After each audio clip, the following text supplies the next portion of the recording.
From Orlando, Florida and Tulsa, Oklahoma, welcome to the 1330 Podcast with your hosts, Keith Neighbor and Brent Bailey. Pulling from nearly half a century of experience, Brent and Keith share unique wisdom and proven insight to build the leader within you. Interact with us now on Facebook and Twitter at 1330 Podcast or email your questions and comments to 1330podcast@gmail.com. The 1330 Podcast starts right now. Welcome back to another 1330 Podcast. I am Brent Bailey. I am Keith Neighbor. And we are so glad for you to be back with us again for another 13 minutes and 30 seconds of micro, hard-hitting content. Power-packed. Yes. And we're talking about being creative and how to create an environment for creativity. And last time we talked about we started talking about allowing others to contribute to the creativity of your progress, but we wanted to put that on hold because there's some things we got to put in front of that before we will come back to other people contributing. But we talked about last time, allowing your ideas to be put somewhere where they can grow. And we talked about the whiteboard in your office. The field where they're planted. Yes, and we were just reminiscing a little bit more before we started the show today about how many times we put ideas up there, and my gosh, they stayed up there forever. Years. Yeah. Well, this podcast was on that board in 2007. And 7 years later, here we are. We really know how to jump on a good idea, Brent. But you know what? It brings us to number two. Is it when you put an idea in that place, and you have to allow it to grow? Sometimes the great things grow slow. The great redwood forest didn't grow overnight.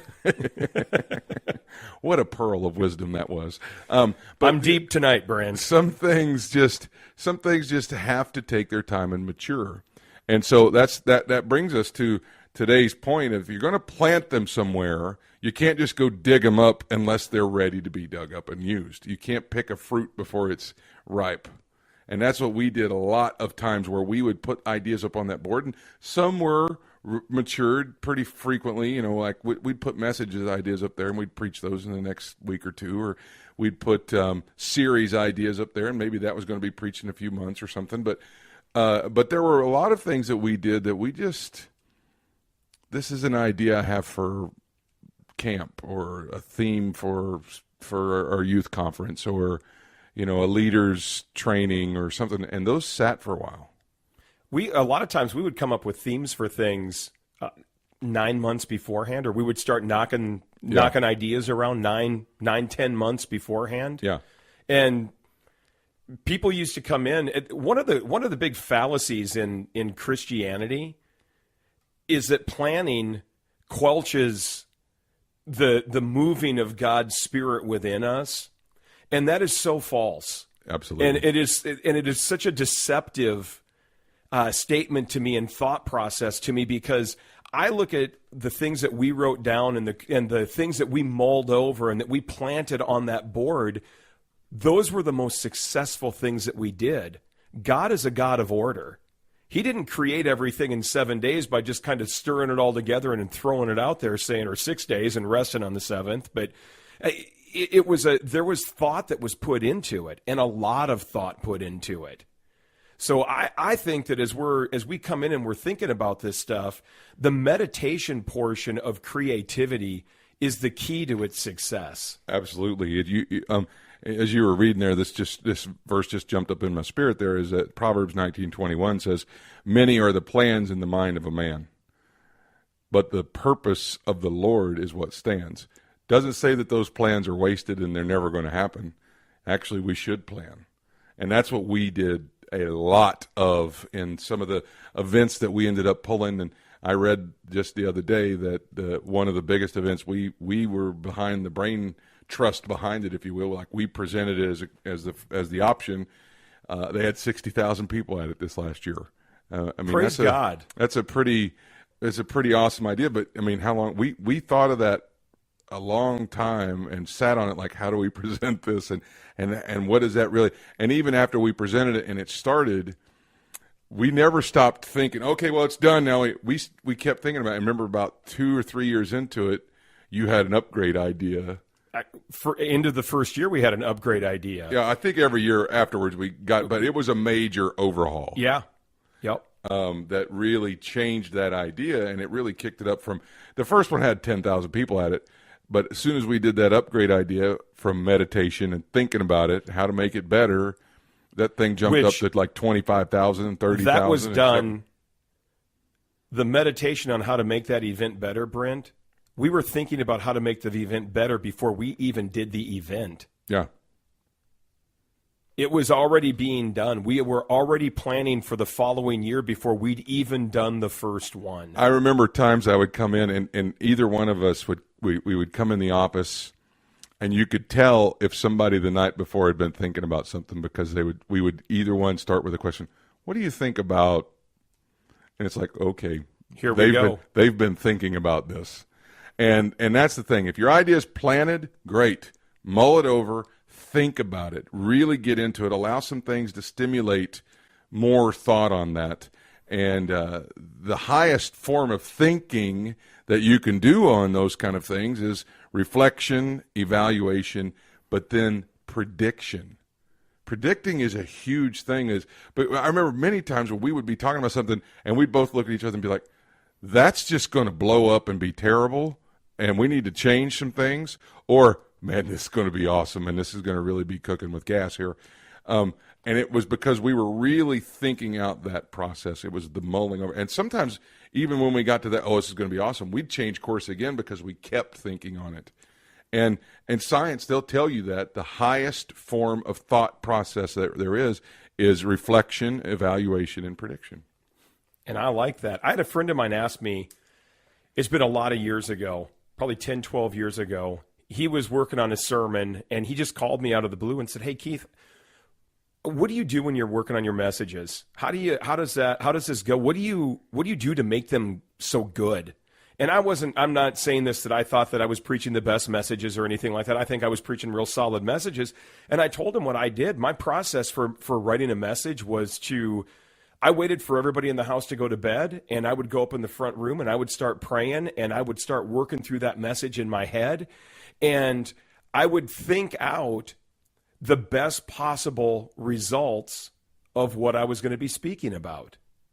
And what was it that I could do to make that message better, to make it more easily understood, more creative, more, what great, verses can I use? What story can I use to tie everything together to really sell what I'm talking about? And that was something that I didn't do just the night before I was going to speak it. That was something that sometimes I was doing that 4 or 5 weeks before a message was ever even going to be, ready. And that's where you come back, and that's that high form of thought that you're talking about. I didn't realize that's what I was doing. But right. We don't know everything we know now. Exactly. And we don't know everything we're going to know tomorrow.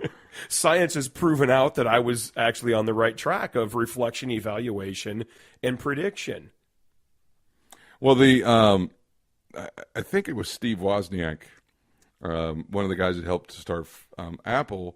He actually coaches the people that work for him, and he tells them that in our creative meetings, this is great for us to get together and group brainstorm, but before you come to these meetings, have some time of reflection, evaluation, and prediction on your own, so that you're thinking and allowing these ideas to be mulled over and be at their best. So when you get here, you're laying out the best that there is. And as we start to turn the corner a little bit towards of bringing other people into it, when we would allow other people to talk or be part of our creative process, we would tell them, here's what we're doing.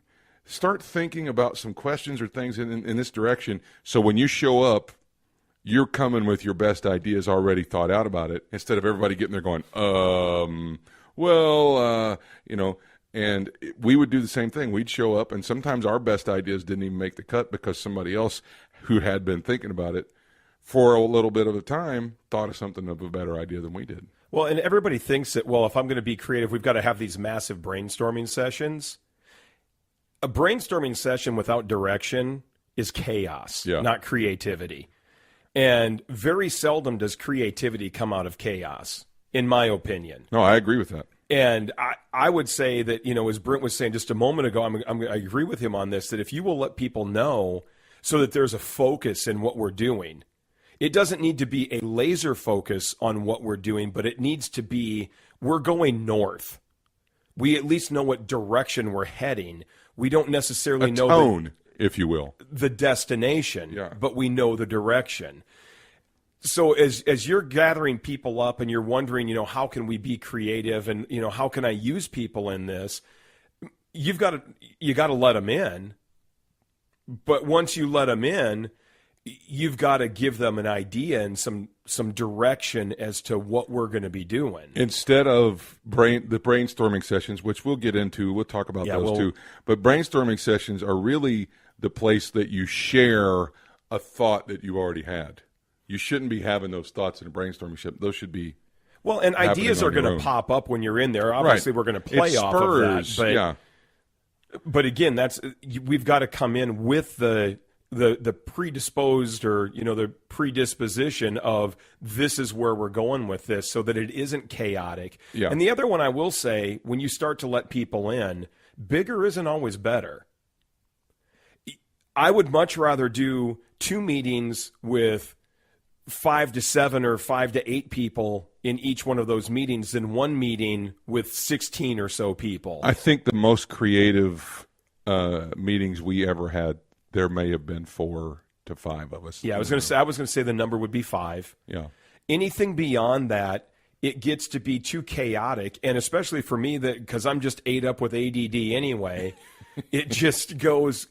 My mind is just exploding at that moment, playing off of all of the things that everybody else is saying. It's too much. It's actually sensory overload for me. Yeah. My mind just goes crazy, and I have a bazillion ideas, but none of them are focused. They're just all over the board. Have to do with what you're talking about, right? It's just so that's where coming back to the whiteboard. I just start writing stuff down that doesn't have anything to do with what we're talking about, but will be for a later day. But even still, having a smaller group in there is going to help you out a lot, because it's easier for that. It's a more manageable group of people that we're with. Yeah. Allow yourself to have some outside stimulation.